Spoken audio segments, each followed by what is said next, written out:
guys, I am just wanting to make another little video. Sorry, it's like really late at night for me, and I'm in my PJs, and ignore the go to bed face and outfit and hair and everything. I guess I should stop worrying so much. Um, but I posted a little thing on Facebook, talking about carbs and how there's a little mini me in my head that goes crazy when people say oh, it's low carb, look, it's good for you, and I throw a fit in my head because it's just no, it's not. And really that's just in my head. In reality, I don't bite people's heads off in my brain when they say they're on a low carb thing. I just know that there's something better out there. But I'm not really one to go and tell you how to live your life, but I can recommend what is best for your health, and that's what I'm just gonna do right now. So some of the comments. So someone brought up diabetes again, and I'm guessing since my last video was so long, not a lot of people watched it. But the thing with diabetes is that the only diet known to reverse type 2 diabetes is a high-carb, low-fat vegan diet. And I could show you all the research on that again if you really want, but just know that that's a proven thing. It's been done. It's been tested over and over again. It's not the carbs that's the problem.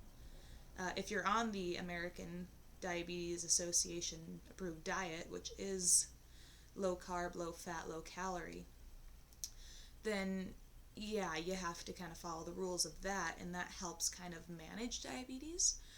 But the high carb, low fat vegan diet is the only one that actually reverses it. And so this person says that one thing they said is that less carbs means less insulin.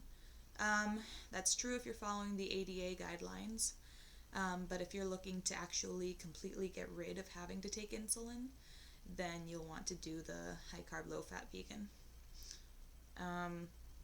Unless it's type 1.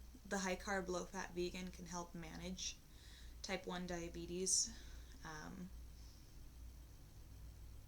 And I haven't done a lot of research on type 1, but I know that it is really good for helping manage it.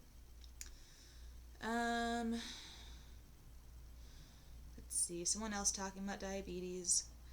If you want to have a discussion about diabetes and carbs, I will gladly have that conversation later, but right now I'm really tired.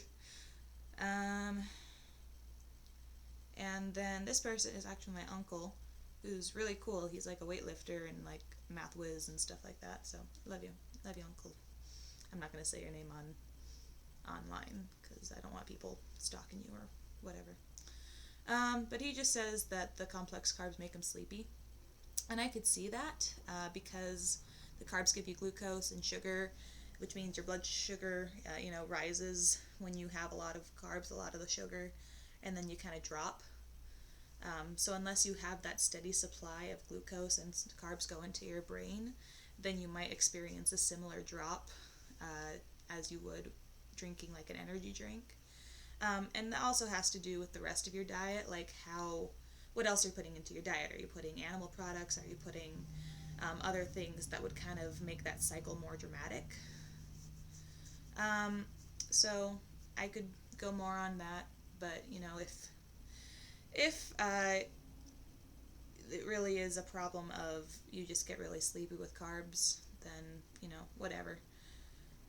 You don't have to eat carbs or a lot of carbs. I'm just saying that 99% of the time, that is what will help you fight cravings and help you actually stay on a healthy diet. And that's the biggest thing, is I push the carbs so much is because that sentence didn't make sense.